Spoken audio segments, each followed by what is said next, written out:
Olá, minha gente, que bom que estamos aqui esta manhã, hoje dia 9/10, numa maravilhosa expectativa de um mês abençoado, um mês de muito trabalho, um mês de empenho, onde a graça de Deus há de se revelar sobre nós. Hoje, exatamente dia 9 de outubro, nós estamos celebrando aqui no nosso auditório a nossa mesa eucarística, a Santa Ceia de Nosso Senhor. Por causa desse movimento das eleições do domingo próximo passado e a evasão de muita gente que acaba votando fora da cidade, então nós decidimos alterar o nosso calendário e marcamos para hoje, dia 9 de outubro, o dia da nossa celebração. Você é convidado para estar conosco no nosso encontro das 18h30. Será um encontro fantástico, como sempre, e esperamos a sua presença, a presença da sua família, para nos regozijarmos em Deus. Minha saudação fraterna nesse domingo maravilhoso, e eu saúdo aqui minha querida Loide Nogueira, que está presente para esse café. Seja bem-vinda, Loide. Opa, obrigada, por essas boas-vindas. Obrigada a você que está aí conosco todos os domingos, nos aguardando com seu cafezinho, com seu café na mesa, com a sua Bíblia, com seu apontamento. Olha, chame a sua família, porque nós iremos dar hoje continuidade a um capítulo do livro de Mateus maravilhoso. Muito bem. João, querido. Bom dia. Meu pastor amado, como vai você? Eu vou muito bem, graças a Deus. Animação, hein? Assim como desejo que os nossos ouvintes, os nossos companheiros de programa, que ajudam a fazer o programa, como ajudam a divulgar, estejam bem. Esse é o nosso desejo e é o ânimo para começarmos esse desejado programa. Muito bem, Loide, nós estamos aqui na primeira arrancada de Jesus, né? Uau. Convocando os seus discípulos para uma jornada maravilhosa de grandes aventuras, grandes ensinamentos, e é aquela chamada a todos os discípulos que vão caminhar com ele, né? Isso mesmo, nós saímos do capítulo 9, onde ele estava convocando. Ele disse, Uhum. Olha, a colheita é farta, mas tem poucos trabalhadores. Orem para que o dono da plantação envie mais trabalhadores. A seara estava ali, pronta para ser colhida. E no capítulo 10, a gente vai ver aqui como Jesus vai dar desfecho a isso tudo. É isso aí. Vamos fazer a leitura, Loide? Vamos sim. Aqui, capítulo 10. Assim que acabou de orar, a oração foi respondida. Jesus chamou 12 de seus seguidores e enviou-os a colher nos campos. Deu a eles a capacidade de expulsar espíritos malignos e dar carinhosa atenção aos sofredores. Esta é a lista dos 12 que ele enviou. Simão, também chamado Pedro, ou a Rocha. André, irmão dele, Tiago, filho de Zebedeu. João, irmão dele, Filipe, Bartolomeu, Tomé, Mateus, o cobrador de impostos, Tiago, filho de Alfeu, Tadeu, Simão, o Zelote, Judas Iscariotes, que o traiu. Jesus enviou os 12 trabalhadores com esta responsabilidade. Para converter quem não crê, não comecem viajando para longe. Não tentem ser dramáticos, travando batalhas contra algum inimigo público. Procurem os perdidos, os que se sentem confusos aqui mesmo, na vizinhança. Digam-lhes que o reino já está aqui. Levem saúde para os doentes, ressuscitem os mortos, toquem os que são considerados imundos, expulsem demônios. Vocês são tratados com generosidade, por isso vivam generosamente. Não pensem que será preciso iniciar uma campanha para levantar fundos antes de começar. Não será necessário muito equipamento. Vocês são o equipamento. Tenham em mente que tudo de que precisam são 3 refeições por dia. Não carreguem muito peso na sua viagem. Quando entrarem numa cidade ou numa vila, não procurem nenhuma hospedagem de luxo. Consigam um lugar simples, onde haja pessoas simples. Não queiram mais do que isso. Quando baterem a porta de uma casa, sejam educados. Se forem bem recebidos, sejam gentis na conversa. Se não forem, retirem-se sem estardalhaço, sem fazer cena. É hora de dar de ombros e continuar o caminho. Estejam certos de que, no dia do juízo, eles irão lamentar o que fizeram, mas isso não será mais problema de vocês. Mantenham-se alerta. Eu os estou incumbindo de um trabalho perigoso. Vocês serão como ovelhas correndo no meio de um bando de lobos. Portanto, não chame a atenção para vocês. Sejam espertos como as serpentes, mas inofensivos como as pombas. Não sejam ingênuos. Alguns irão contestar as motivações de vocês. Outros tentarão manchar sua reputação, só porque vocês creem em mim. Não fiquem deprimidos se forem levados perante as autoridades civis. Sem saber, eles fazem a vocês e a mim um grande favor, dando-lhes um palanque para pregar as novas do reino. E não se preocupem com o discurso. As palavras certas serão ditas. O Espírito do Pai de vocês irá providenciá-las. Vamos dar uma paradinha aqui. Meu Deus. Um chamado com clareza na visão e com clareza na missão. Um chamado descomplicado, não enigmático. O que me impressiona na lida de Jesus com os seus discípulos é que Jesus não complica nada. Ele deixa sempre tudo muito claro para que não haja tropeço, desculpa. São dicas que Jesus dá para seus discípulos ali que nós deveríamos tomá-las para nós mesmos. Porque Jesus facilitou muito o caminho deles, dando a eles essa responsabilidade de ir e o que fazer enquanto vão. Eu vejo a igreja, João e Eloide, às vezes muito envolvida em combates que não são seus. Quando Paulo diz, combati o bom combate, terminei a carreira, guardei a fé, eu imagino que há combates que não são bons, que não pertencem à igreja. Jesus está falando para eles, para dar leveza à caminhada diária, João. Ele diz, cara, não se detenham com inimigos públicos, não, sabe? Outro dia eu estava ouvindo alguém dizer que na jornada deste ano ela não ia votar em quem não defendia Deus, não defendia a fé, não defendia o que, não sei o quê. E eu pensava cá com meus botões, eu não quis polemizar nada, mas Deus precisa de gente para defendê-lo. Como assim? Deus constituiu alguém como seu advogado, seu paracleto? Não é ele mesmo o paracleto? Não é ele mesmo o próprio advogado e juiz? Por que eu tenho que estar detido nos entroncamentos da vida com adversários tentando... O reino de Jesus não é deste mundo. Quando ele diz, avisa aí que o reino chegou, o reino está aqui. O reino não é uma instituição, João. O reino não é uma instituição humana.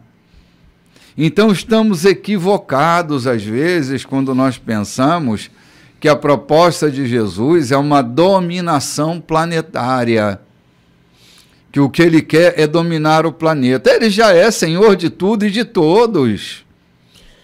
Manda quando quiser e do jeito que quiser. Exatamente, João, exatamente. Ele é Senhor de todas as coisas. Jesus não está brigando por uma vaguinha no Congresso, por uma oportunidade, né? Quando se diz Jesus é Senhor do Brasil, não, Jesus não é Senhor do Brasil. Jesus é Senhor do universo, de todas as galáxias. Oh, coisa maravilhosa. Ele é Senhor da Rússia. Ele é Senhor de Xi Jinping. Ele é Senhor de todas as coisas. Ele não está brigando por uma posição no governo de alguma nação. Ele é Senhor de todas as nações. Os reis da terra se dobrarão diante dele e confessarão que ele é Senhor para a glória de Deus Pai. Deus, parece que Jesus está deixando claro que a vida é mais leve. A vida não tem essa contendazinha, essa butranca política, né, religiosa. Ele não está nem aí, ele está acima de tudo isso, não é, João? Bispo, eu vejo aqui, no capítulo que nós acabamos de ler, fomos até o versículo 16, foi Loide? Foi até o versículo 16. Jesus chama... Não, até o versículo 17, 20. Até o 20. É que Mateus registra, fazendo um registro histórico, na verdade, do que aconteceu, sem se perder dos pormenores, né? Jesus, pela primeira vez, segundo o registro de Mateus, já tinha regimentado os seus discípulos, e o Mateus nomina quem são eles aqui, senta-se com eles, ora, o texto que a Luiz leu diz que depois que a oração foi respondida, começa a ensiná-los como viveram, ou seja, o mestre estava treinando os seus discípulos para que tivessem resistências, musculatura espiritual, para que depois da sua partida para a eternidade, esses homens ficassem dando continuidade, na verdade, à expansão do reino de Deus. Então, qual era o primeiro propósito? O reino dos céus é chegado. Vocês vão viver numa nova dimensão. Dimensão como? Se nós estamos aqui oprimidos pelo poder, pela espada de Roma, vocês terão a liberdade de viver, vocês estarão oprimidos pela liberdade de Roma, todavia, vocês são livres, as vossas almas estão livres. E vocês vão libertar cativos por aí. Cativos pelo demônio, cativos pela religião, cativos pela ganância, cativos por tudo quanto for coisa que aprisione. Daí, vocês vão curar enfermos. A versão que a Loide, que nós usamos, diz: levem saúde aos enfermos. Eu queria parar bem aqui para fazer um comentário. Quantas vezes nós dizemos Deus te abençoe, Deus te cure, querendo apenas sair daquela casa sem a preocupação de levar aquele enfermo a fazer um exame, a levá-lo a consultar um médico, a conseguir um médico mesmo que seja do SUS para ele, porque nós não queremos ter essa responsabilidade. E Jesus chama dizendo: levem saúde aos enfermos. Uhum. Se você não é capaz ou não tem a fé suficiente para curar e tratar de forma milagrosa da vida dele, da sua enfermidade, mas no mínimo leve ele ao médico. Isso também é levar saúde aos enfermos. Também é, João. Também é levar saúde. Também é. João, a orientação de Jesus para seus discípulos era o caminho da facilitação. Que eles encontrassem facilidade ao se deslocarem e que eles se tornassem facilitadores da vida das pessoas.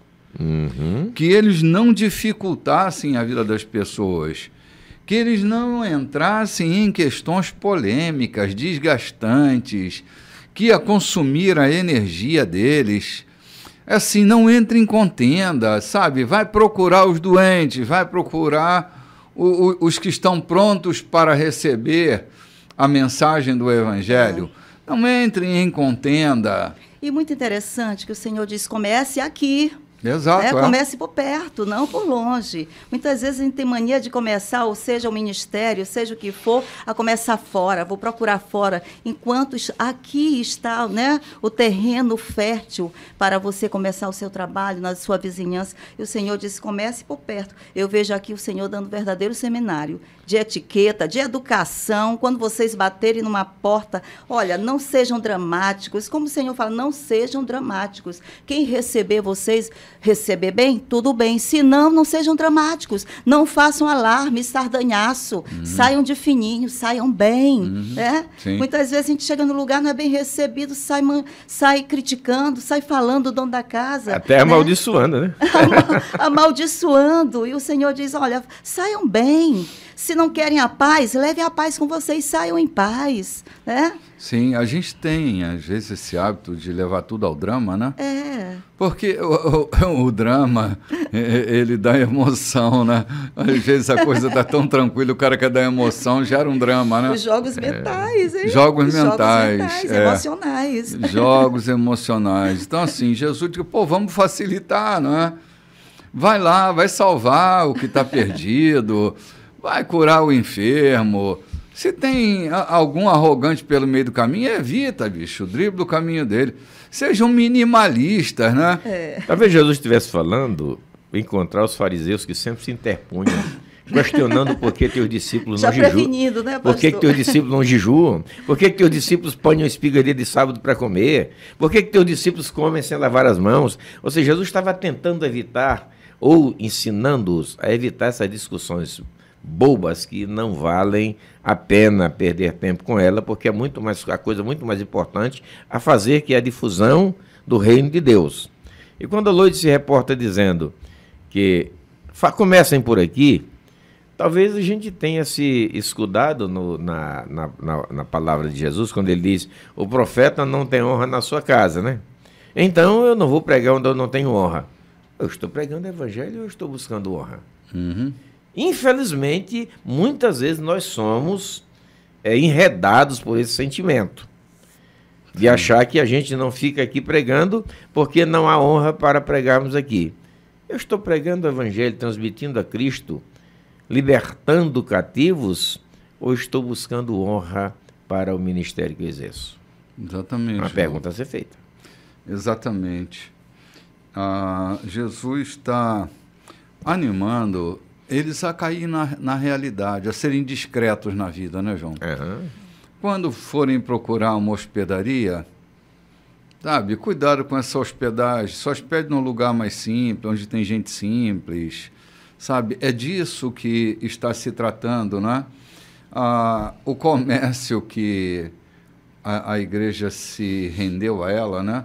O varejo, afasta tanto as pessoas dessa orientação de Jesus, né? Aliás, assim, desculpe, é uma crítica meio ácida, mas eu não posso deixar de fazê-la. A igreja tem se parecido tão pouco com Jesus nesses últimos anos, né? Acho que esses últimos 40 anos a igreja vem usando muitas maquiagens para esconder a face de Jesus, eu acho, João. Isso eu até tenho dito, parece assim um tanto quanto agressivo, quando digo que o nosso viver hoje e o nosso crer nas Escrituras tem sido sobre Jesus. Jesus Cristo ontem fez tudo isso que nós estamos lendo e eternamente virá nos buscar para morar com Ele. Hoje nós estamos vivendo a sua historicidade na sua realidade. Hoje estamos vivendo a historicidade daquilo que Ele fez. Estamos nesse intervalo. Porque tem se visto muito pouco mortos ressuscitarem, pessoas se preocuparem, na verdade, com a saúde do outro. E essa foi uma das ordens de Cristo, levem saúde aos que estão enfermos. De governantes a pessoas mais simples têm se preocupado muito pouco com a saúde, com o bem-estar do ser humano.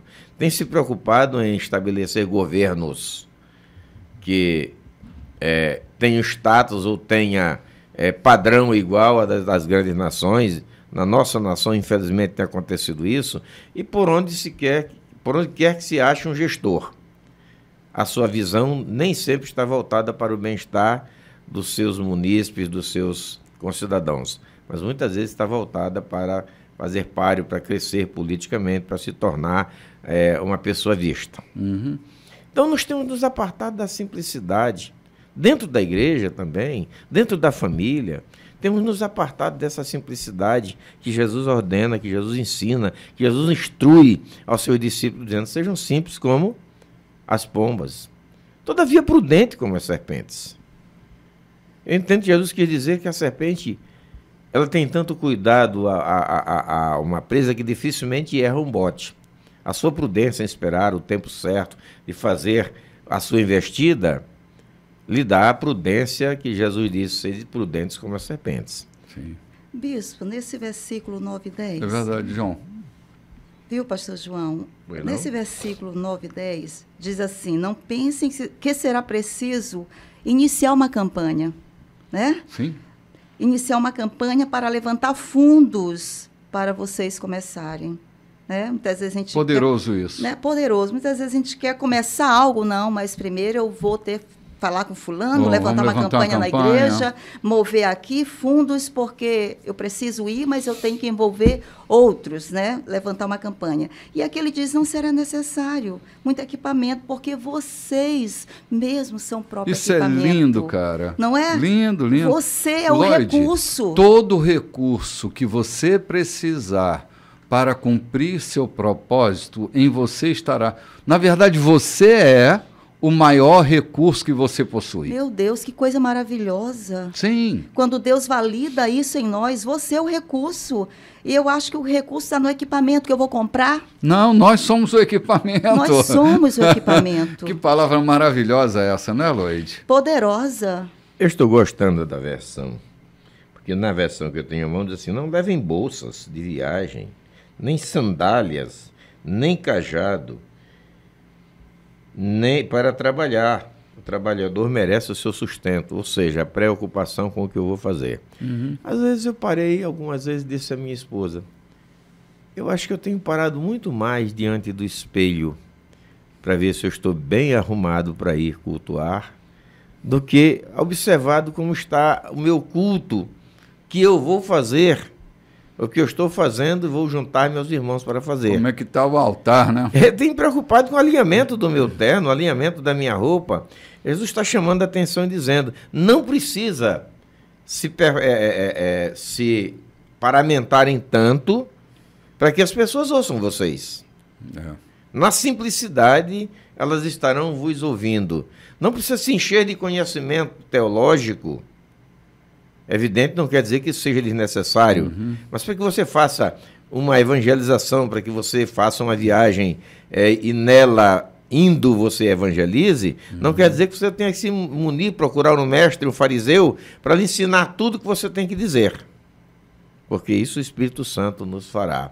Ele vos fará lembrar tudo que eu vos tenho ordenado, disse Jesus. Sim. Então, eu entendo que ele está falando aqui dessa paramentação também. Ou então, eu preciso fazer uma grande evangelização lá no Morro do Chapéu. Pessoas pobres, para isso eu vou fazer uma grande campanha aqui para arrecadar fundos para poder levar os irmãos para evangelizar aquele povo. Será que é isso mesmo que Jesus está dizendo? Não precisa fazer uma campanha. Vão indo. João, porque Indo. a missão, ela acontece no caminho. É. Quando em Mateus 28, a gente vai ver isso lá na frente, ele diz: indo por todo mundo pregai o evangelho, e que na maioria das versões, acho que inclusive nessa versão que a gente usa, ela usa a forma imperativa, ide por todo mundo. Todavia, o texto grego diz indo, ou seja, enquanto vai. Para onde? Para onde? Para o supermercado, para a praia, para uma viagem no exterior, para a escola, para o hospital. Indo. Enquanto você se move, faça discípulos. Missão, ela acontece na vida. Cada discípulo de Jesus precisa ter um forte e claro sentido de missão na sua vida, porque ela é feita enquanto nós nos deslocamos. Nós precisamos estar em missão na vida. E para viver em missão, a gente precisa ter uma vida mais leve. Às vezes a gente carrega muito peso para a vida. Bem no versículo 10, no último trechinho, você ia chegando lá, que diz assim: não carreguem muito peso na viagem. Na volta do comercial, vamos falar um bocadinho sobre os pesos que nós carregamos. Vamos ali tomar um café e voltamos já já, gente. Olá, gente, estamos de volta. Esse é o segundo bloco da nossa programação, hoje, dia 9 de outubro, dia da Santa Ceia do Nosso Senhor. Na Igreja da Colheita. No nosso culto que vai acontecer agora às 18h30, no final da tarde. Você é nosso convidado, porque esse mês a gente fez uma alteração das datas por causa do dia das eleições, foi domingo próximo passado, né? Deus salve o rei. Deus salve o rei. E aí nós trocamos, e hoje nós estamos aqui. Lloyd e João, nós saímos agorinha para o intervalo comercial, para tomar o nosso cafezinho, e eu citava a última frase do versículo 10, que diz: não carreguem muito peso na viagem. Bom, vamos usar essa expressão de Jesus para falar dos pesos, até dos metafóricos pesos, porque a gente não carrega só bugiganga física, a gente leva muita bugiganga mental, muita bugiganga afetiva, muita bugiganga emocional. E isso, às vezes, João, é um peso no caminho. Às vezes a gente está tão pesado internamente que o desejo é voltar para trás. De forma que, muitas vezes, estamos sendo tentados, não é pelo peso da bolsa que carregamos na mão, mas do entulho que nós carregamos dentro do coração. Uau. Boa parte das nossas desistências não estão alinhadas ao desafio do futuro, mas ao peso dos afetos do passado. Uma carga de um passado. Uma carga pesada, João, de memórias, de insultos, de humilhações, de fracassos, de decepções, de mágoas, de chateações. É um peso tão grande nessa carga emocional que nós carregamos que a jornada se torna insuportável. Eu termino um dia com cansaço mental absurdo, estressado absurdamente, porque a carga que eu venho carregando pode não ser da mochila que eu carrego nas costas, mas do acúmulo no meu coração de todas essas aflições que eu ando carregando, não é? Isso aí é muito sério, bispo. Eu estava lendo aqui, logo nos primeiros versículos do capítulo 10, e eu vejo assim: eu saber o meu chamado, reconhecer, validar o meu chamado, tem tudo a ver aqui com Jesus, quando ele diz assim: Simão, também chamado Pedro, a rocha, quer dizer, identificando quem ele chamou, sabe? Eu preciso saber que o Senhor me chamou. Né? Eu preciso saber, eu tenho um chamado, eu tenho uma responsabilidade, eu tenho uma caminhada a fazer. E agora? Eu vou com esses entulhos para esse lugar? Eu vou levar toda essa carga emocional, essa carga de pesada, familiar, coisas mal resolvidas comigo? E eu vejo aqui é uma oportunidade que eu tenho de me livrar, de, Senhor, agora que eu vou para uma caminhada, eu vou levando essa mochila emocional pesada, ou eu vou pedir perdão antes ao meu pai, à minha mãe? Lembra, naqueles outros capítulos que o Senhor chamou aquele homem, ele disse: não, eu tenho ainda coisas a resolver. Né? Enquanto Mateus já estava totalmente resolvido, ele disse: eu vou e agora. Exatamente. Mateus não tinha nada pesado na sua mochila, apesar dele ser um cobrador de impostos, né? Ser uma pessoa julgada. Ele estava resolvido com ele mesmo. Enquanto aquele outro, não, eu tenho coisas a resolver. Muito boa lembrança, Loide. Então eu vejo que tem tudo a ver com isso aqui, a minha chamada, a minha carga emocional. Mateus, que era um cobrador, muito julgado, né? Mas ele foi bem resolvido. desenvolvido, foi leve. E tanto está aqui o produto, né? O resultado da caminhada dele. O que ele escreveu, como ele falou sobre Jesus, o Messias, do reino. Né? Ele escreveu cada pessoa que o Senhor chamou, inclusive ele, Mateus, o cobrador de impostos. Que maravilha. Que maravilha. A vida cristã, ela é leve. É fácil seguir a Jesus. Aliás, é muito mais fácil seguir a Jesus do que a demanda que os mestres deste mundo tenebroso andam propondo. Para mim, a grande questão está na autonomia que nós precisamos ter na vida. A gente não viver refém de tutores e curadores. Paulo, escrevendo aos Efésios, capítulo 4, versículo 1, na verdade foi o texto da minha reflexão de domingo próximo passado. Ele diz que aqueles que estão debaixo dos padrões dos mestres deste mundo, aqueles que estão sendo tutelados pela mentalidade da cultura, eles são como crianças e em nada diferem do escravo.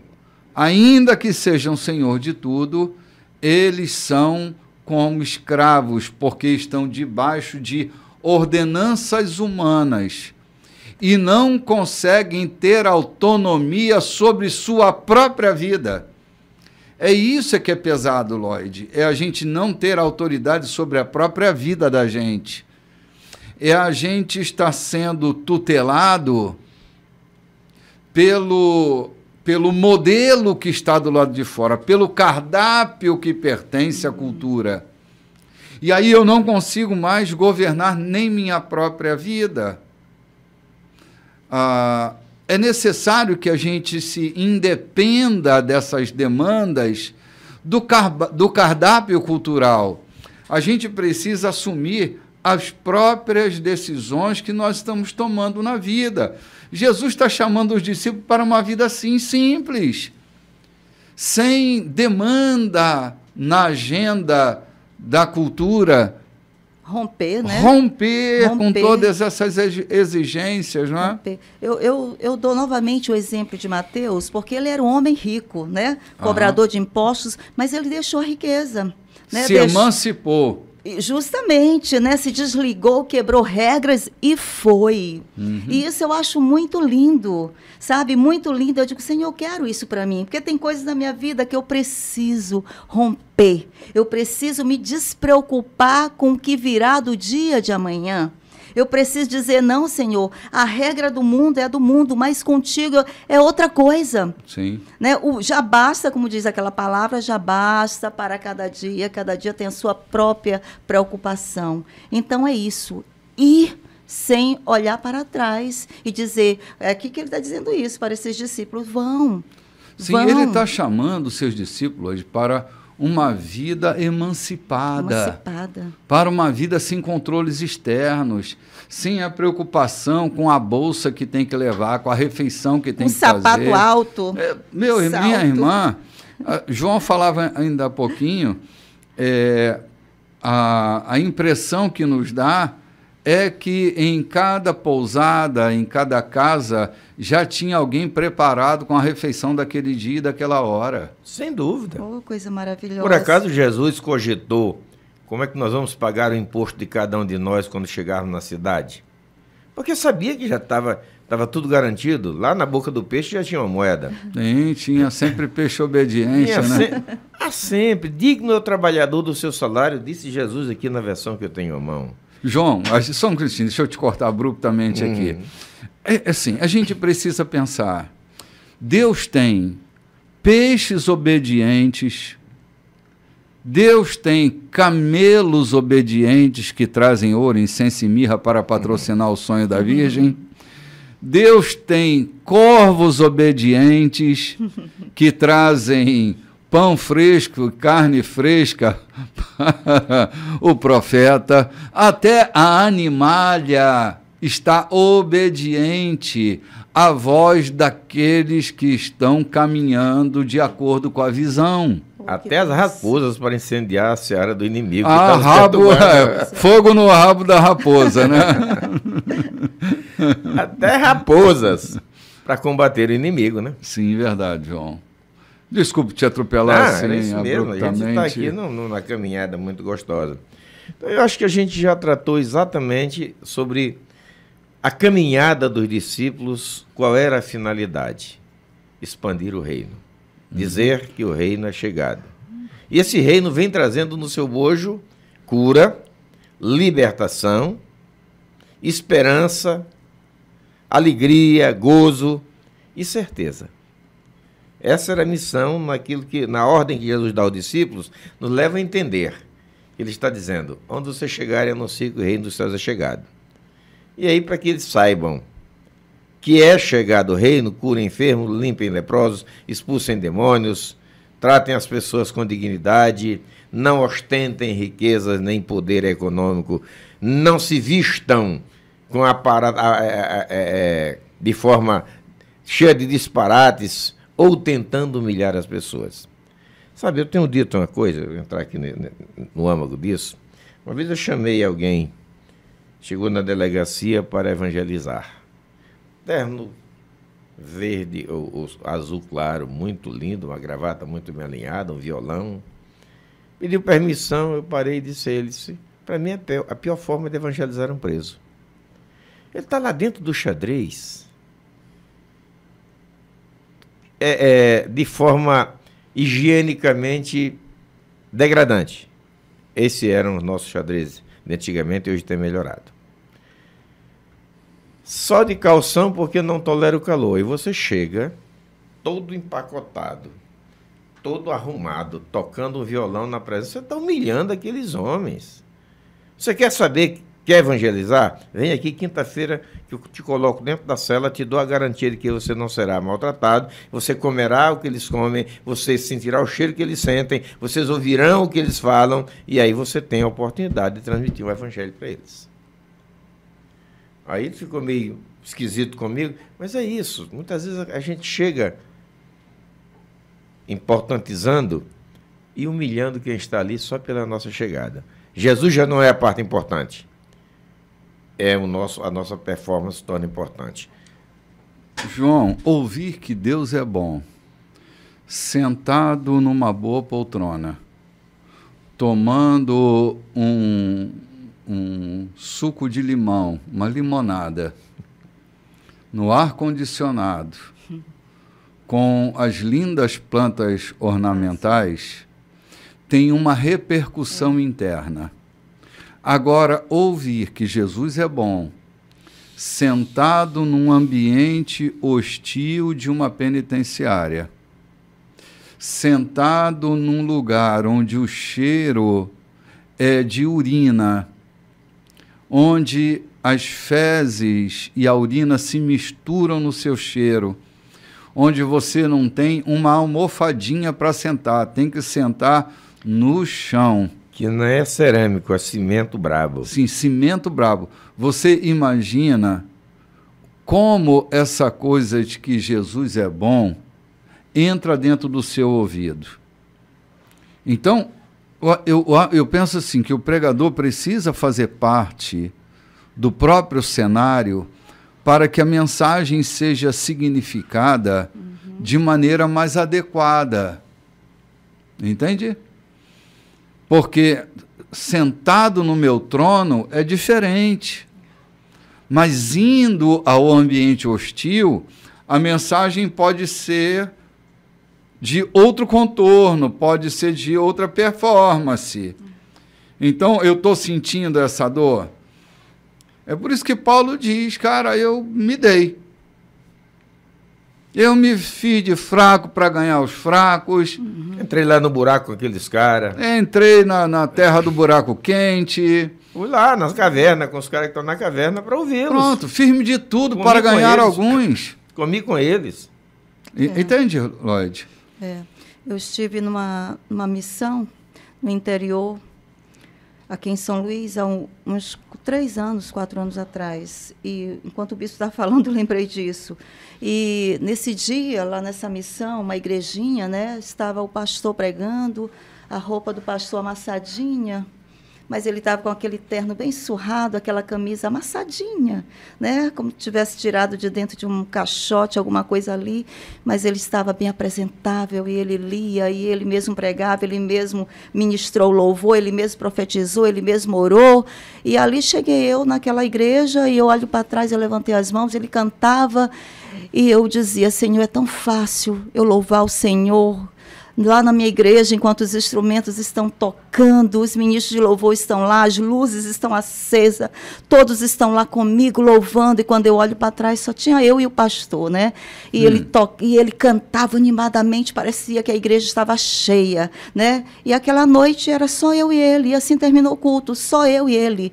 E aquele homem cantava, profetizava sobre a minha vida, orava, e eu dizia: Senhor, como é difícil, né, pregar o evangelho nesse lugar, como esse homem deve estar enfrentando uma barra, né, porque uma igreja em que ele canta, ora, faz tudo sozinho, e não tinha uma pessoa, não sei eu, naquela igreja naquele dia. E eu saí dali muito edificada, pastor João. Eu saí dali edificada, eu digo: meu Deus, obrigado por estar aqui nessa noite, recebendo essa palavra desse pastor, desse homem, que tal? Ele não sabe o quanto ele ministrou na minha vida, o quanto ele operou na minha vida. Que coisa, né, Lourdes? Que coisa tremenda. E eu dizia: é fácil eu receber. Lá na minha igreja, lá na colheita, deve estar assim, de gente, o ministério deve estar tocando, todos os músicos estão lá, as meninas estão louvando, os microfones, as luzes acesas. Mas aqui deve ser difícil, nesse lugar onde é pé no chão, e aquele sapatinho, aquele chinelinho, aquele terninho amassado. É difícil servir Jesus naquele lugar. Mas Paulo, Silas e provavelmente Lucas, ou mais alguém com eles, estavam surrados, sujos de sangue, assim, roupa rasgada, pele ferida. Pregavam e cantavam e oravam. Ou seja, a alma está livre. Foi por isso que Paulo disse: a palavra do Senhor não está presa. Eu estou algemado, mas a palavra do Senhor não está presa. Está livre. Está livre. Entendeu? Ele disse: eu não me sinto, eu prisioneiro, com toda a liberdade. Então, o Evangelho, vezes, passa por essa circunstância. Nem sempre é um ar-condicionado, um terno de visão, uma gravata italiana que forma a nossa performance. Vezes você está evangelizando enquanto está ajudando a empurrar o carro do outro que está no atoleiro. E nem sempre tem um público, né? O público daquela noite era eu. Nem sempre tem um público. Ou seja, quem era o público de Filipe, o evangelista? Era só um homem. O eunuco, né? Onde é que Filipe estava? Numa área perigosa. A faixa de Gaza, a área de Gaza, era uma faixa perigosa estar ali naquela época. Mas quando Deus manda, Ele provê, Ele dá o sustento, Ele provê até o transporte de volta. Sim, é verdade. Lorde, e João, eu tenho pensado que os pregadores dessa época, estou generalizando, na verdade, né?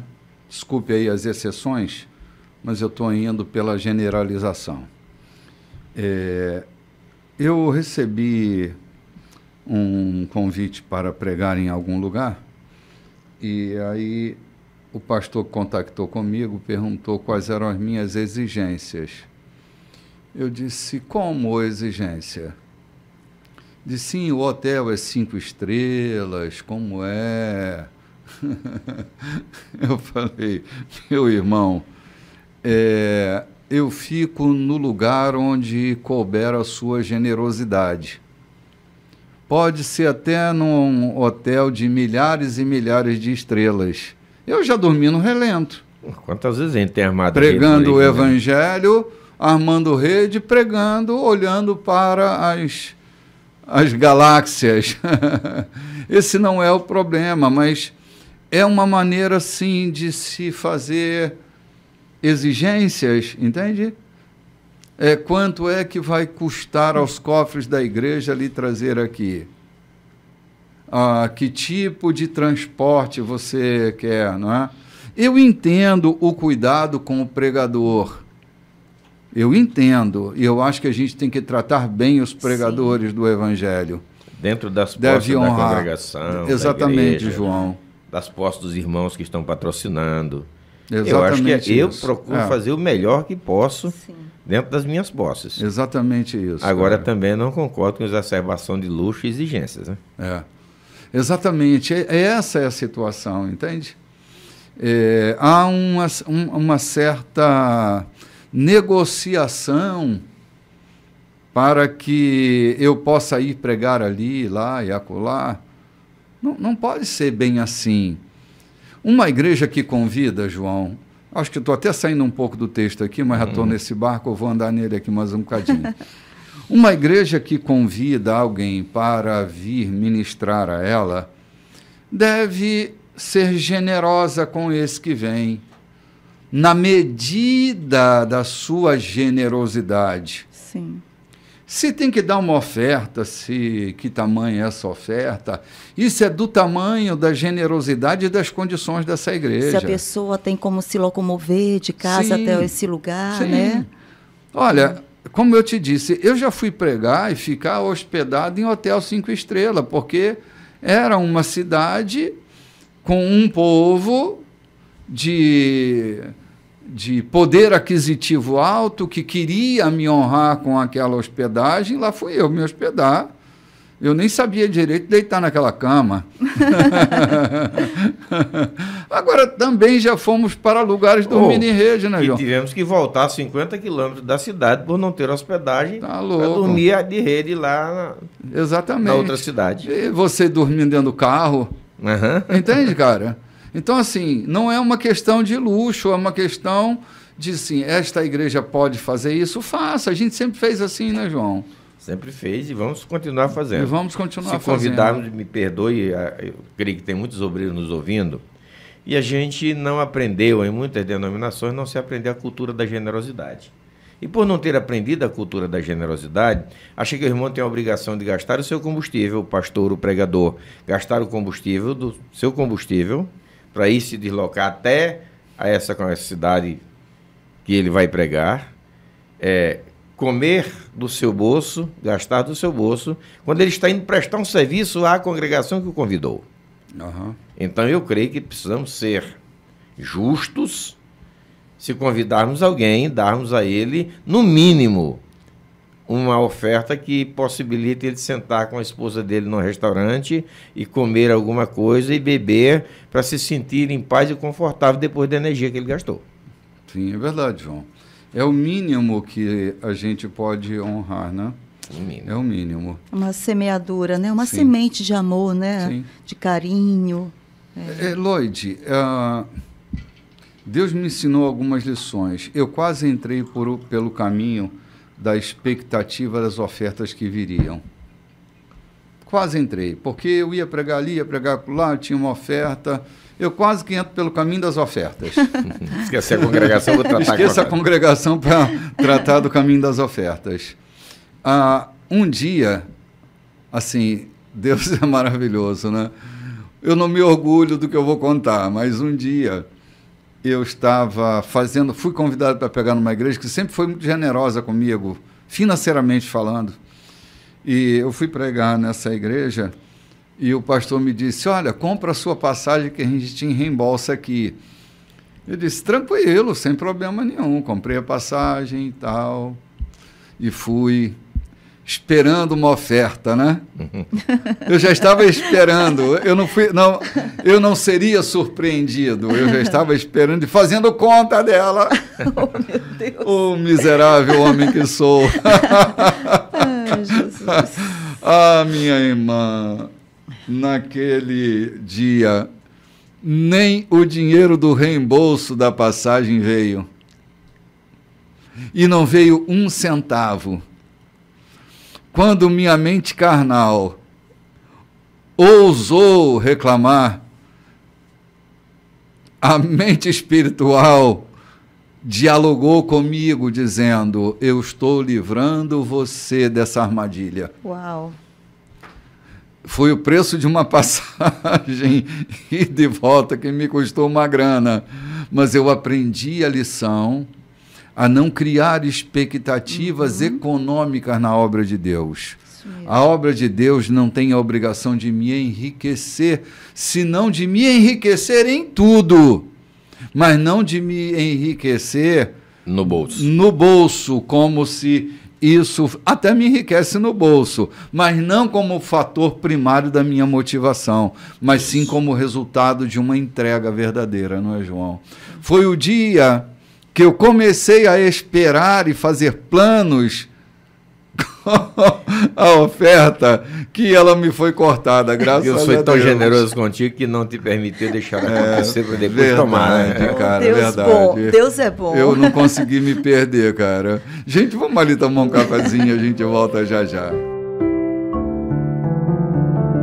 Gente, estamos de volta. Esse é o bloco número 3 da nossa programação de hoje. E só lembrando a você que hoje, 9 de outubro, a gente fez uma alteração no calendário da nossa igreja e hoje nós estamos celebrando a Santa Ceia no culto das 18h30 e você é nosso convidado para estar conosco aí com sua família, aqui na rua Santo Antônio, número 14, bem no Recanto dos Vinhais. Será uma alegria para nós recebermos você e a sua casa para juntos comemorarmos essa espetacular experiência. Porque é uma experiência, não é, João? E eu até gostaria de dizer a você que, por qualquer circunstância, forçosamente não puder estar conosco, mas puder reunir a sua família, ponha sobre a sua mesa o pão, o vinho e celebre com a sua família, juntamente conosco, que vai estar passando na sua tela. E você pode fazer essa celebração conosco. Muitos dos nossos amigos às vezes estão de plantão no hospital, no dia do culto de ceia, e nos mandam a imagem, mostrando que eles lá também celebram a ceia.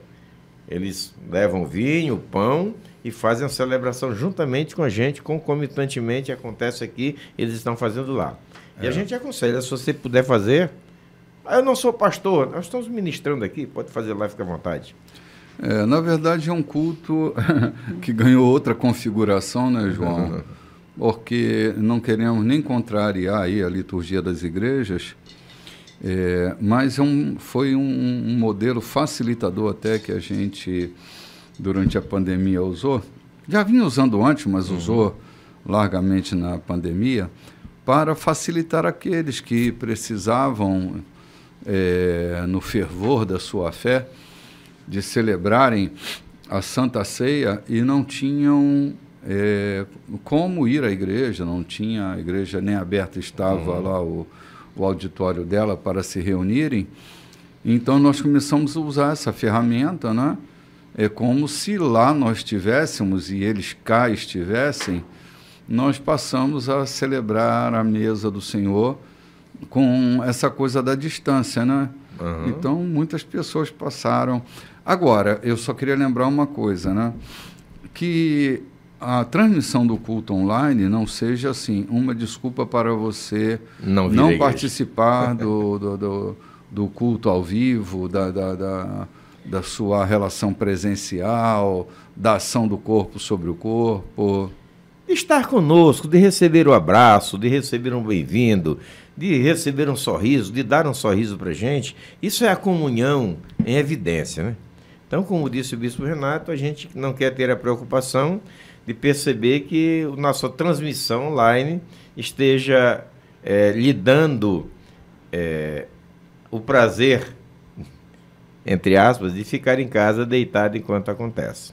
Mas, por outro lado, também falando da ceia, aproveitando a deixa, essa semana, eu não sei se falei aqui, ou se foi na outra mensagem que fiz, foi no programa passado, aproveitando a oportunidade de encontrar 5 dos meus irmãos consanguíneos e mais alguns sobrinhos, coisa que é muito raro a gente se encontrar junto.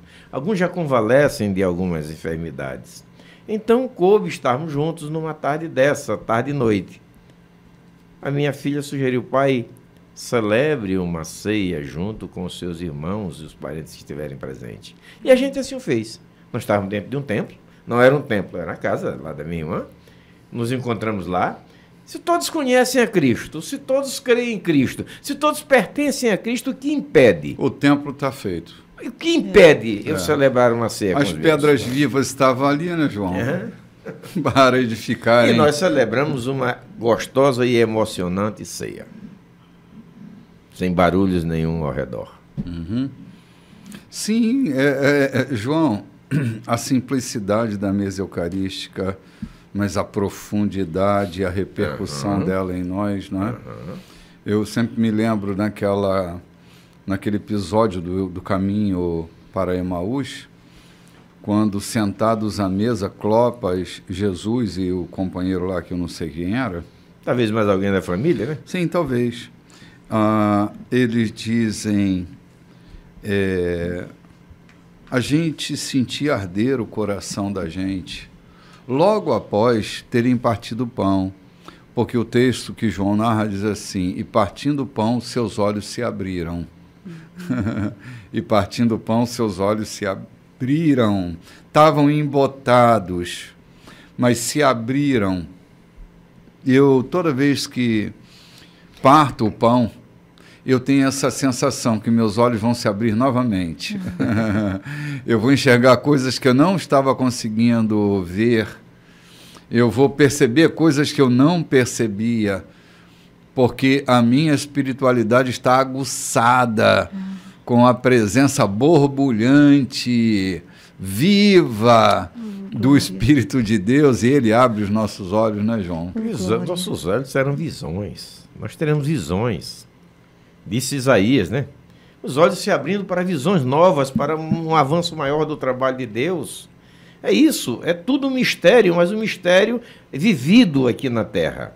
A vida de Cristo em nós é um mistério, o Evangelho é um mistério, mas é um mistério a ser vivido, não é um mistério a ser simplesmente contemplado, é um mistério a ser vivido. Sim, é verdade, cara. É verdade. Estamos andando agora, Lloyd. Nós lemos até o versículo 20 do capítulo 10 e, caramba, esses 20 versículos renderam 2 blocos, né? Agora vamos lá para o versículo 21 dessa narrativa que a gente está fazendo. Você pode ler, querida? Os discípulos aqui estão caminhando, estão partindo o pão, né?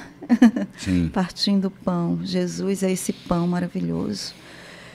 Quando o povo perceber que é o Deus vivo que vocês apresentam, não algum ídolo que os faça sentir-se bem, eles irão se voltar contra vocês, até mesmo membros da família. Aqui está uma grande ironia, proclamar tanto amor, experimentar tanto ódio. Mas não desistam, não se deixam abater. No final, valerá a pena. Vocês não estão perseguindo o sucesso, mas apenas tentando sobreviver. Sejam sobreviventes. Antes que se esgotem as opções, o Filho do Homem estará de volta. O aluno não ocupa uma posição mais elevada que a do professor. O empregado não ganha mais que o patrão. Portanto, deem-se por satisfeito. Quando vocês, meus alunos, meus trabalhadores na colheita, receberem o mesmo tratamento que eu recebi. Se a mim, que sou mestre, eles chamam demônio das moscas, o que os criados podem esperar? Não fiquem com medo. No tempo oportuno, tudo será manifesto, e todos irão saber como as coisas realmente são. Assim, não vacilem em torná-las públicas agora. Não se calem diante dos blefes e das ameaças de valentões, porque não há nada que eles possam fazer contra a alma de vocês.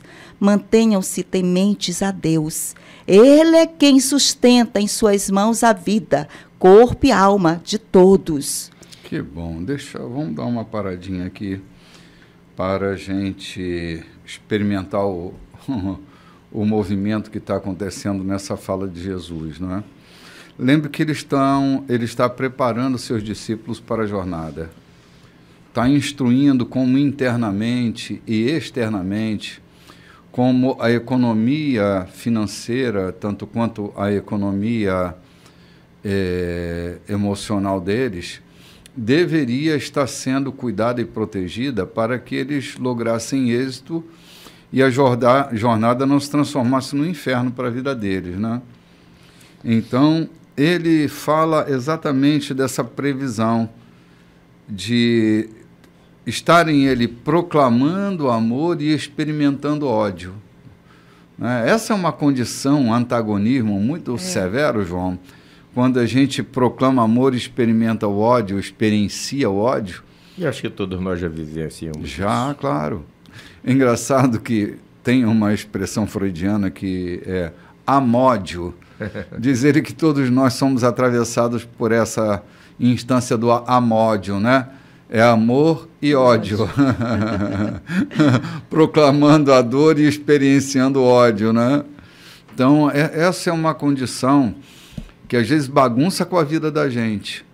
E a gente se surpreende, meu Deus, eu empreendi tanto amor, por que é que eu tenho que estar colhendo tanto ódio, né?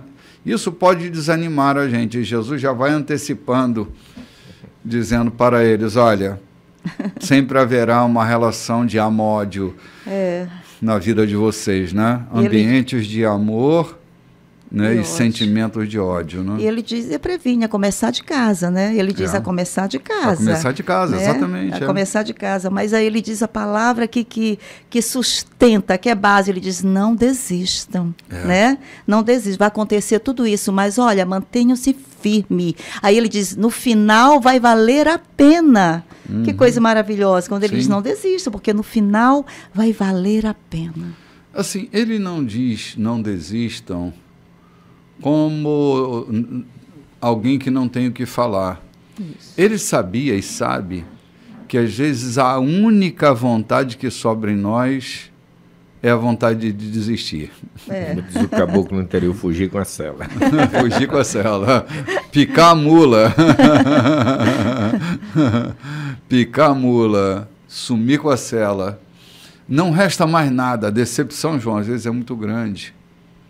Nessa relação do amor, a decepção castiga demais a vida da gente e tudo que a gente pensa é vou desistir. Essa semana eu já experimentei isso, tratei muito com os meus irmãos, com minha família sobre isso, com o meu povo. Sim. A gente se desdobra, faz tudo e de repente ninguém te pergunta, está precisando de um copo d'água? O que você precisa que eu contribua, que eu compartilhe contigo? Pode não ser um ódio agressivo, mas é um ódio que vem através da indiferença. Sim. A gente tem a tendência de entender que o ódio é só aquele que gera agressão. Não. Ele pode se manifestar através da indiferença, que é o mais corroente de todos os ódios, é aquele que a pessoa não liga para ti, que te trata como nada, a indiferença. Entendo eu assim, né? É que a indiferença, João, ela é o maior discurso do não amor, né? Quando é que a indiferença acontece? Quando o amor vai embora. Quando há ódio, ainda há amor no contraponto. Mas quando há indiferença, parece que o amor foi embora. Você está falando sobre isso e eu tenho refletido que o grande problema da gente ser pau para toda obra é que nunca vai faltar obra. E nem pau para a cabeça da gente. Porque assim, João, o problema das pessoas acharem é que a gente é forte, é que a gente nunca precisa de colo, nunca precisa de ajuda, verdade, bicho. Nunca precisa de socorro. Você tem razão. Se a gente é forte o tempo inteiro, se a gente é gente de aço, né? A gente tem o corpo de aço, mas a gente tem uma alma de homem, de ser humano, né? E as pessoas, às vezes, nos invisibilizam justamente porque acharam que nós somos fortes demais, né? Essa semana eu estava dizendo que o caminhão gigante não pode se orgulhar da carga que ele leva, porque ele foi feito com aquela estrutura, com aquela capacidade. Então ele não pode se orgulhar, se jactanciar da carga que leva. É o que nós não podemos fazer. Todavia, é preciso lembrar que o seu dono ou o seu condutor precisa lavá-lo, engraxá-lo de vez em quando para que ele possa continuar funcionando. Manutenção e zelo. Sim, porque sem manutenção ele acaba quebrando. parando de funcionar. Não mostrar vulnerabilidade também, arrogância, né, Sim. bispo? Não mostrar que nós somos vulneráveis, né, também. Achar que, não, eu todo tempo estou forte, não, eu todo tempo estou pronta. Não, nem todo tempo eu estou pronta. Sim. Tem momentos que eu estou fragilizada, tem momentos que a gente quer um colo, que a gente quer uma pessoa para que esteja por perto, para abraçar, para nos dar uma palavra, né, de continuar. Então, Jesus é esse que já está prevenindo. Vocês vão passar por momentos de vulnerabilidade, mas não desistam. Loide, o amor, ele é o encontro das vulnerabilidades. Porque a gente não vai experienciar amor se a gente não estiver vulnerável. Isso. A gente coloca umas carapaças de aço, João, e não expõe a vulnerabilidade da gente, e parece que o amor vai ganhando distância, porque o amor ele acontece nas vulnerabilidades. Isso. É esse encontro que a gente percebe o amor, não é? Ele estava falando com um casal que nos visitou essa semana, querendo nos ouvir, casal da igreja. E eu estava dizendo a eles que eu tenho entendido que o amor se manifesta na adversidade. Muito raramente o amor é manifesto no meio da calmaria, da paz e da tranquilidade. A avaliação que podemos fazer do amor que temos é quando estamos na adversidade. Sim. Porque esse amor na adversidade... É verdade, João. É que assim, nós temos duas instâncias na nossa relação de afeto amoroso. Nós temos aquele primeiro momento, que é o momento da calmaria, que eu me encontro com uma pessoa que pensa como eu, que sorri como eu, aí eu não tenho medo, essa relação começa a se constituir, porque é tão parecido comigo, gosta das mesmas músicas, gosta dos mesmos filmes, lê os mesmos livros, é tão parecido comigo, parece que sou eu. Né? Parece que sou eu, e é exatamente isso. É o amor se manifestando na dimensão de mim mesmo. É um amor narcísico. É aquilo que eu encontro de mim que está no outro. Então isso me faz não ter medo, porque é igual a mim. Olha, cruza as pernas como eu, né, gosta de café como eu. Ele sou eu, então logo eu não tenho medo, porque eu me encontro nele. Entrei numa zona de conforto. Sim. E nada é criativo, até que eu começo a encontrar aquilo que é altero, aquilo que é diferente, João, aquilo que não me representa no outro. É aqui nessa diversidade que o amor vai acontecer de maneira amadurecida. Então a gente pode chamar isso de amor altero. É o amor que se encontra no que é diferente de mim, e eu posso respeitar, admirar e contribuir. Ontem eu dizia para alguém, a sinergia só pode acontecer entre os diferentes.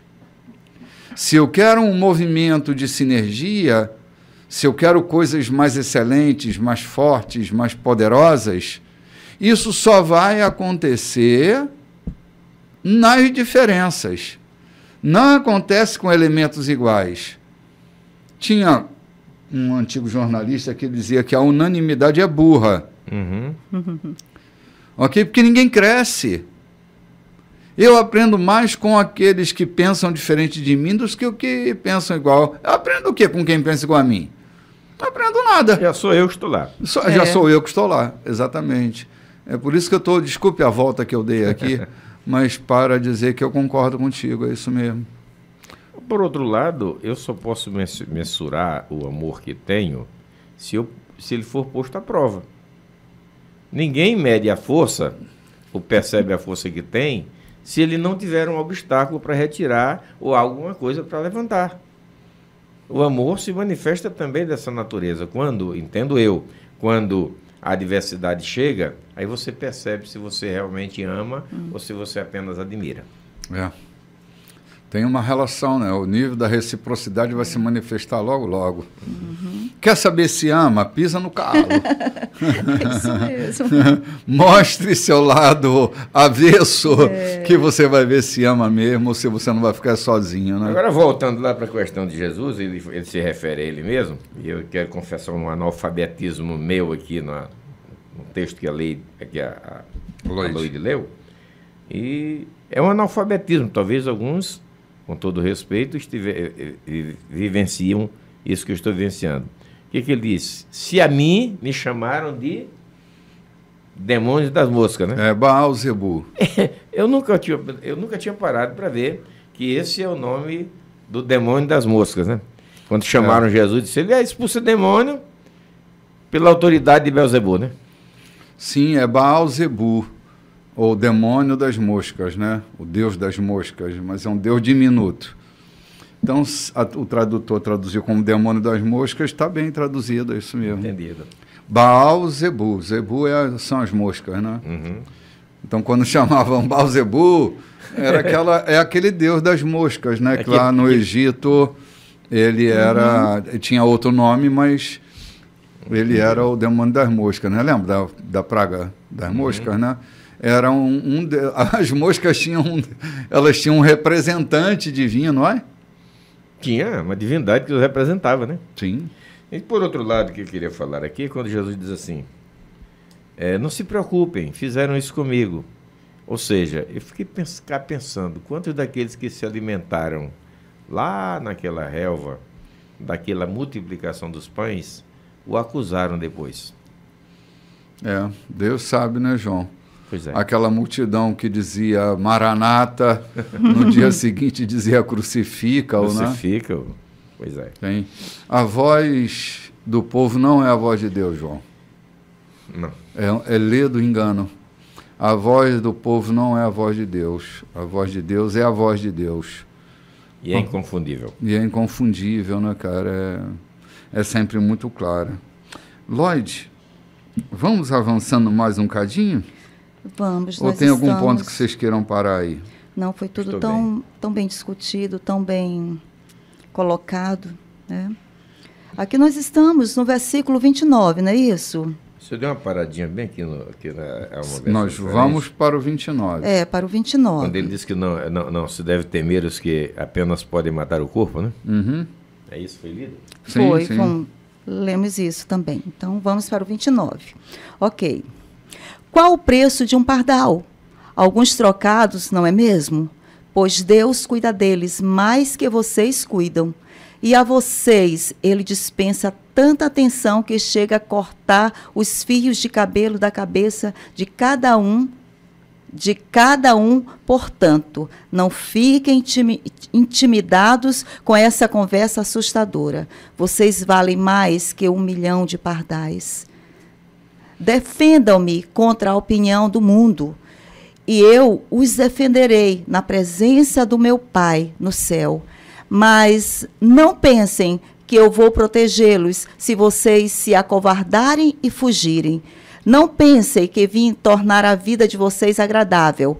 Vim para promover cisões, rupturas entre pai e filho, filha e mãe, nora e sogra. Vim para romper agradáveis arranjos domésticos e libertar vocês para servir a Deus. Familiares bem-intencionados podem ser seus piores inimigos se me rejeitarem por preferirem o pai ou a mãe. Vocês não me merecem. Se forem mais dedicados ao filho ou à filha que a mim, vocês não me merecem. Vamos dar uma paradinha aqui. Que palavra dura é essa, hein, Dura, João? muito dura. Eu, de verdade, não sei como isso repercutiria dentro de mim, João.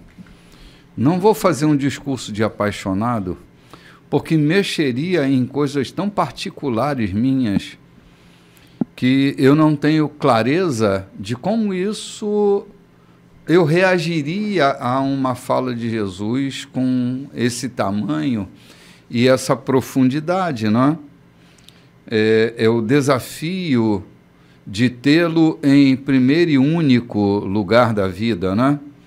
Porque às vezes a gente vai carregando tanta coisinha na vida da gente, botando tanto obstáculo à jornada, me faz também novamente pensar naquela fala do rapaz que diz, olha, vou sepultar meu pai e tal, né? Parece que há um reforço desse ensino, dessa fala de Jesus, né? Falando sobre a importância. Quer dizer que Jesus não veio para me fazer milionário. Parece que Jesus não veio para me fazer ter sucesso financeiro o tempo inteiro. Parece que a missão não é exatamente o que a igreja tem propagado ultimamente como uma confissão positiva, como um caminho de sucesso sem enfrentamento, de uma vida fácil, de uma vida leve, uma propaganda falsa, fake total para convencer as pessoas de seguirem na direção do evangelho. Então, há um oferecimento de um evangelho barato, sem qualquer tipo de implicação, que me preocupa muito, porque faz adeptos da fragilidade de um evangelho que de verdade não é o evangelho de Cristo, né? Vamos ali tomar um cafezinho e a gente volta para falar um pouquinho sobre isso. Muito bem, gente, estamos voltando aqui a essas palavras tão aparentemente duras de Jesus, né?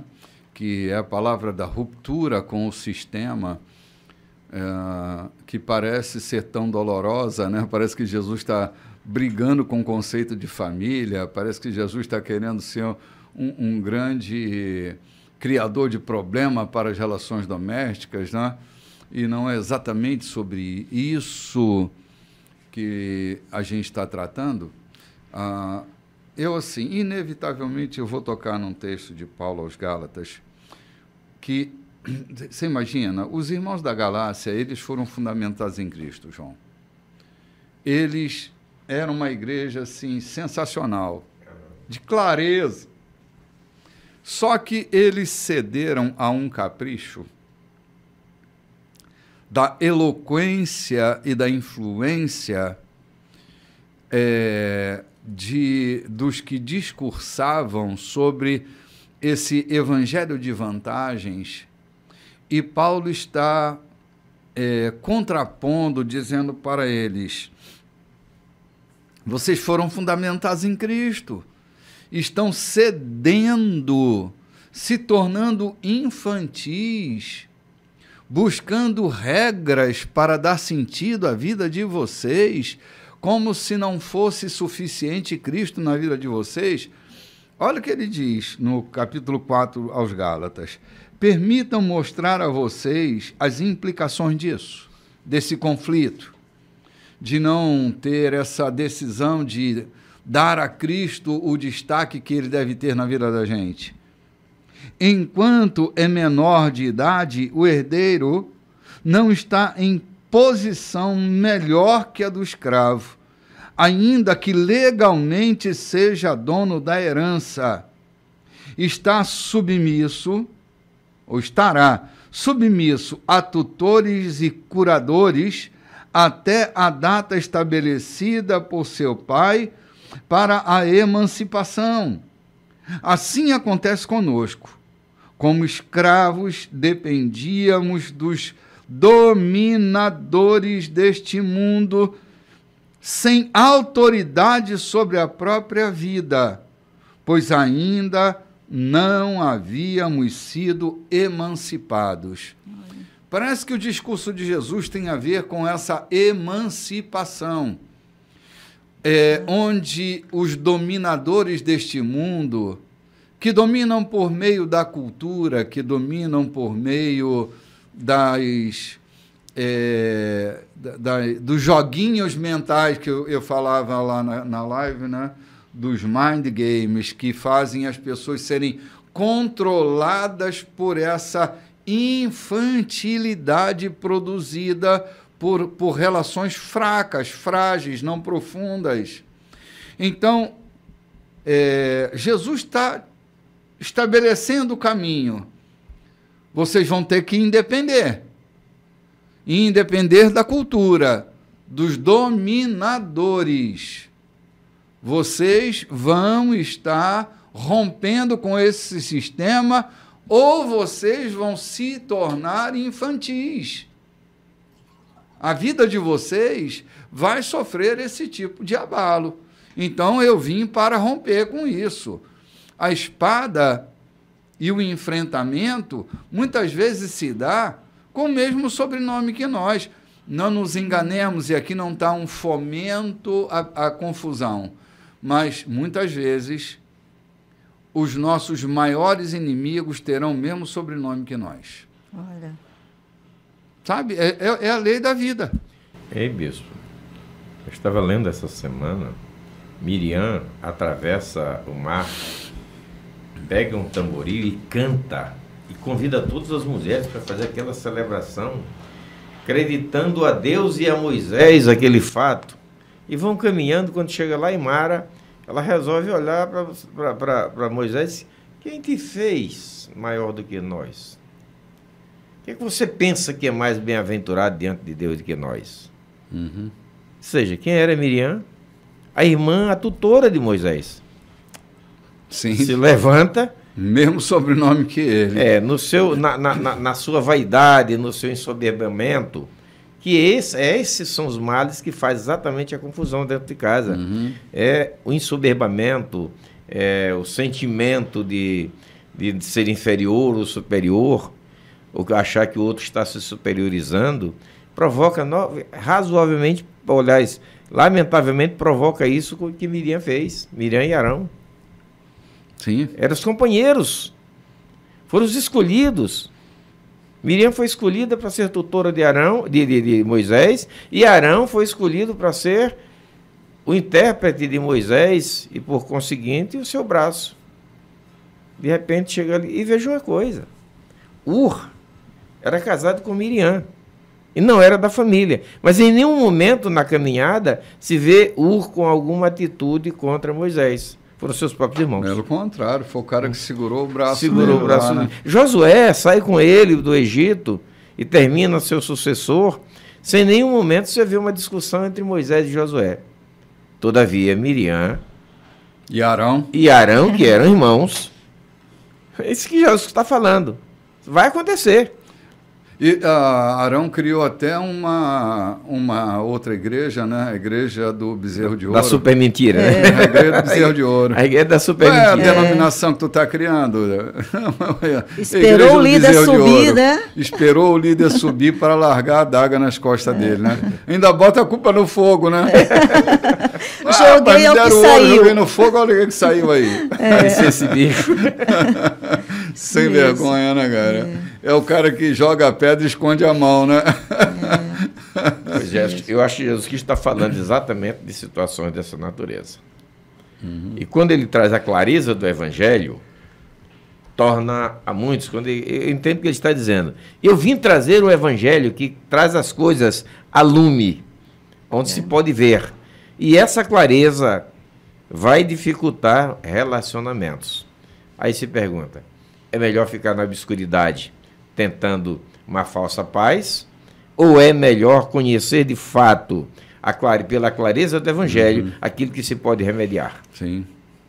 João, a vida não tem muita escolha, né? Não tem muita escolha. Não dá para a gente estar vivendo profundamente em ambientes rasos. Não é possível isso. É uma vida de muita frustração. Ou a gente que se pretende ser profundo procura ambientes profundos para se aprofundar, ou nós vamos viver em grandes conflitos. Pessoas profundas em ambientes rasos, elas acabam em grande frustração. Escolhas precisam ser feitas. Você lembra do que acontece com Ló, o véu que obscurecia os olhos de Abraão? Um familiar. Deus chama Abraão para uma jornada e a fundação de um povo nele, e ele leva seu parente. que acaba atrapalhando ele inúmeras vezes na jornada, né? Então, assim, não é uma provocação a briga de família, não é nada disso, mas, cara, preste atenção no ambiente onde você está, porque muitas vezes a confusão vai surgir ali, bem ali, nesse ambiente doméstico. Ou nós nos esquecemos que o ambiente que mais adoece a vida das pessoas é o ambiente doméstico, João. Uau. Não nos esqueçamos. O ambiente que mais fere gente, o ambiente que mais traz doenças para as pessoas é o ambiente doméstico, o meu e o seu. E era aquele que deveria nos promover, potencializar a pessoa que somos, né? Sim, nesse negócio de discurso de família, a gente acha que tem a família perfeita, e ninguém tem a família perfeita. Ninguém tem. Todos nós temos uma ovelha negra, um cabritinho desembestado, todos nós temos esta relação, porque nós estamos vivendo, assim, nessa célula máter da sociedade, que é uma célula não perfeita. Assim, eu tenho respeito pelo conceito de família, eu tenho consideração pelo conceito de família, mas entendamos que não há uma família perfeita. A gente pode querer vender essa imagem, a gente pode querer sustentar essa imagem, mas ter filhos bonzinhos, comportadinhos, não me dão a garantia de que lá no futuro eles serão meninos brilhantes. E muitas vezes no presente, vamos começar. A primeira família do mundo. Quando Eva foi convencida a comer, ela não pediu para o indivíduo lá esperar Adão chegar para eles conversarem sobre o assunto. Sim. Tomou uma atitude. Gerou um conflito. E, por conseguinte, a raça humana. Nasceram-lhe alguns filhos. Não eram tanta gente. Talvez fosse só 4 nessa época. Adão, Eva, Caim e Abel. O que aconteceu? O maior conflito da Terra. A quarta parte do globo terrestre foi assassinada naquele dia. Quem era? Família, irmãos. É a nossa humanidade que precisa ser tratada, submetida, na verdade, ao domínio de Cristo pelo Evangelho, para que a gente enxergue e cuide cuidadosamente disso, para que tragédias não aconteçam dentro de nós e dentro do ambiente familiar. Exatamente, João. Na verdade, eu olho para o que Jesus diz e me serve como alerta. Eu não tenho que ser um criador de confusão dentro de casa, mas é um alerta de que eu tenho riscos ali presentes.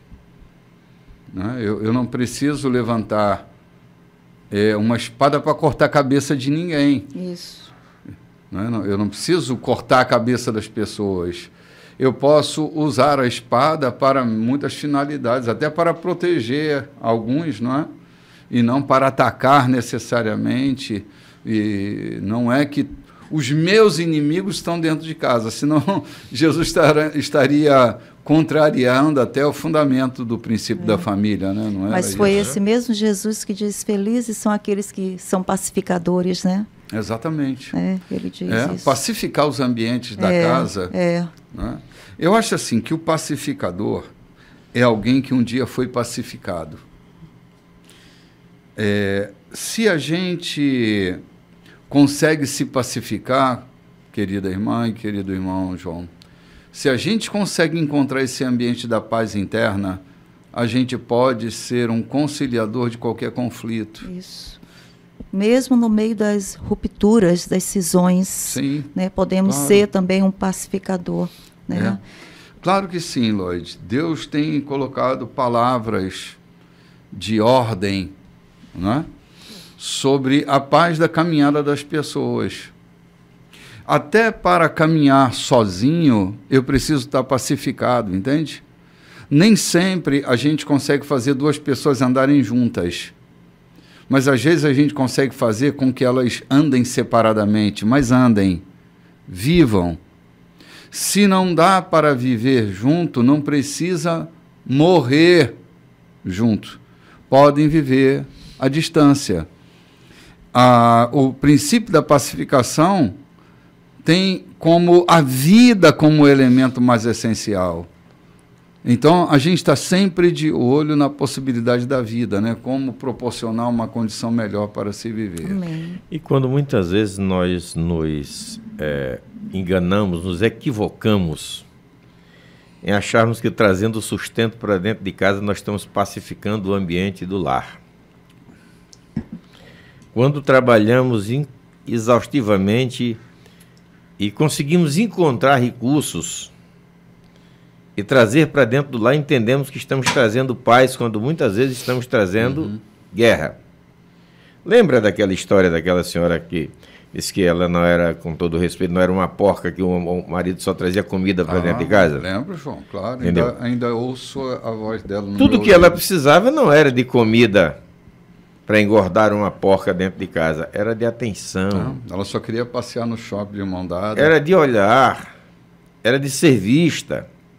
Assim como muitos filhos. Eu não quero culpar aqui ninguém, mas durante o tempo que fui profissional nessa área, percebi que muitos filhos se desviavam e iam para as drogas por falta de atenção familiar. Falta de atenção familiar. Então, aquilo que... Mas eu dou tudo para meu filho, eu dou um bom colégio, eu dou tudo... que você está trazendo não é paz, é espada. Não é que você não deva dar. Mas é um provérbio muito comum que diz que quem dá o pão, dá o ensino. Quem dá o pão, deve dar o ensino. Então, entendemos que, muitas vezes, nós não estamos sendo pacificadores quando queremos entender que estamos. Sim. João, essa questão do obreiro e da família, eu sempre me lembro de Davi. A Bíblia diz que por onde Davi ia, onde ele colocava os pés dele, Deus o abençoava. O Senhor lhe dá a vitória. O Senhor lhe dava a vitória. E eu fico pensando por que é que Davi não foi vitorioso nas suas relações domésticas. Teve uma família extremamente.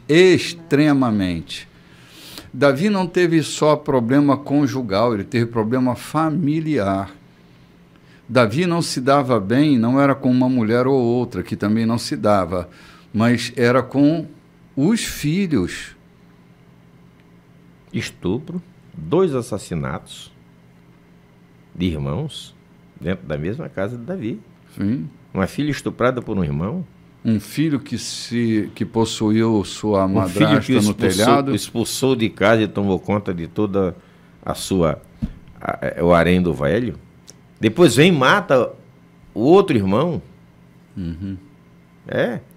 Sim, você vê o conflito, a relação familiar conflitante, embora tenha sido um homem de Deus, e não era por causa da justiça divina. Para mim, é um detalhe que faz toda a diferença. É que Davi estava em tudo quanto é lugar, em todas as batalhas, mas seus pés pouco paravam em casa. Entende? A expressão bíblica é: e o Senhor dava vitória para Davi por onde quer que ele pusesse os pés. Sim. Talvez se pusesse os pés em casa, a vitória estava ali lhe aguardando. Exatamente. Você vê o drama de Absalão, a confusão criada. Cara, tudo que Absalão precisava era de uma coça, de uma boa conversa, de umas chineladas quando era menino, de uma conversa franca, de olho no olho. Mas quando Absalão cria aquela confusão, aquela loucura toda, por causa de uma filha que havia sido estuprada por um meio-irmão, e ele não faz nada, ele não toma atitude nenhuma com ninguém, ele não consola a filha, não chama o outro filho para conversa, ele não pune o rapaz estuprador. Depois Absalão entra na jogada, faz o que faz, ele não pune Absalão. Ao invés de conversar com Absalão, ele manda Absalão ir embora. Ei, bicho. Empurra para a casa do avô. Mas no começo ele terceiriza o serviço doméstico, a atenção dele. Quantos pais têm terceirizado a criação dos seus filhos ao colégio que paga caro? O que é que Davi fez?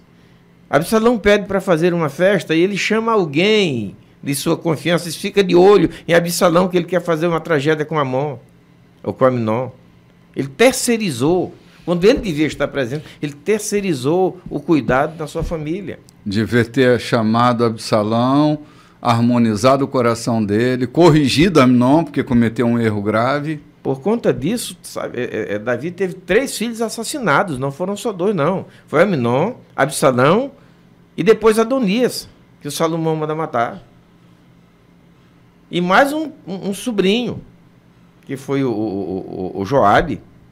E quanto assassinato por falta de cuidado, entendemos que por falta de cuidado, a atenção. E a loucura que eu vou dizer aqui é: quantos Davis eu tenho encontrado por esse ministério pastoral na vida? Verdade.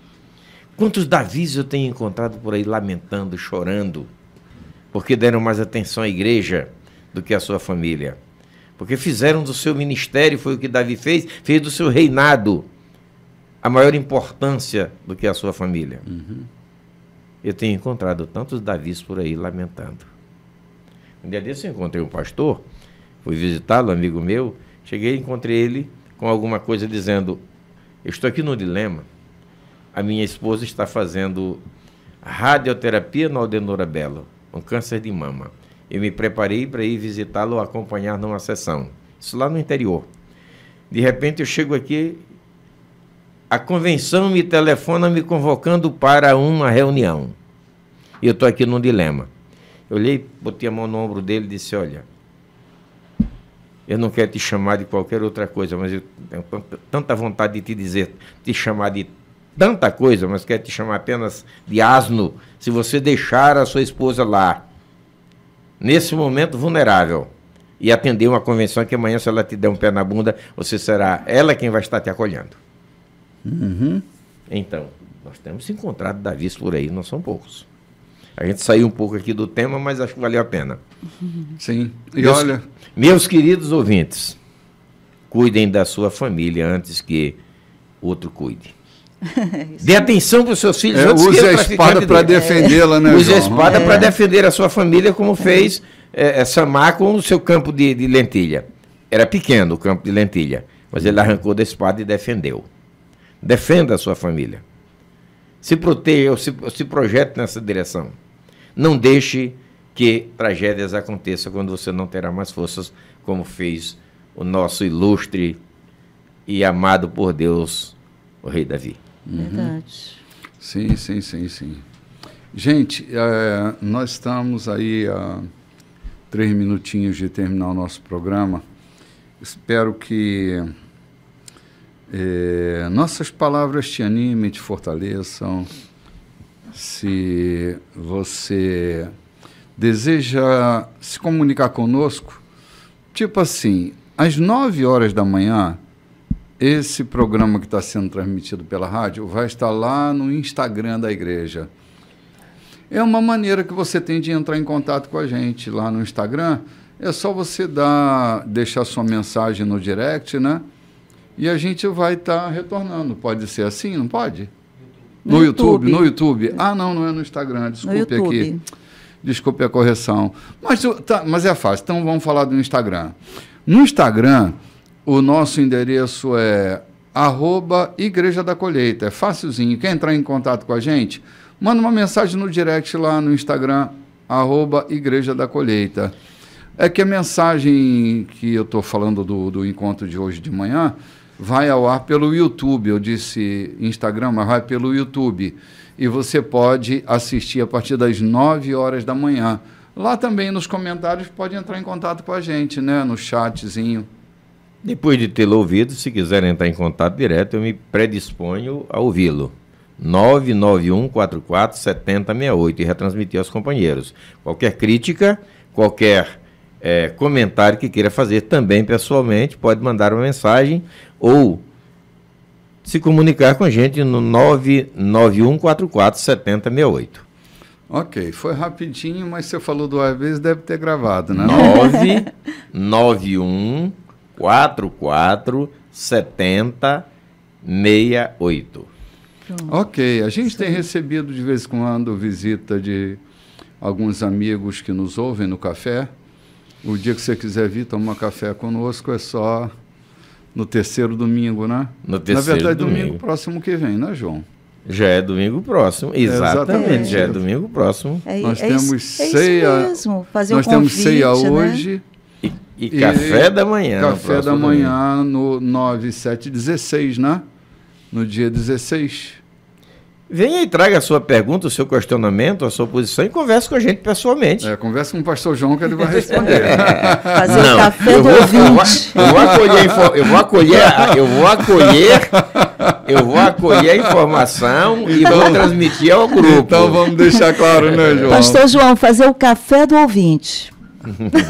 Café do ouvinte. Eu vou acolher a informação, Tá certo, expus João. o meu zap e a gente vai colocar Tá na mesa. certo, eu estou implicando contigo aqui. Gente, que alegria poder estar com você nesse domingo, 9 de outubro. E eu desejo uma semana muito bem sucedida a todos vocês. Uma semana vitoriosa, uma semana de paz e que Deus os guie a caminhos planos, a caminhos sossegados.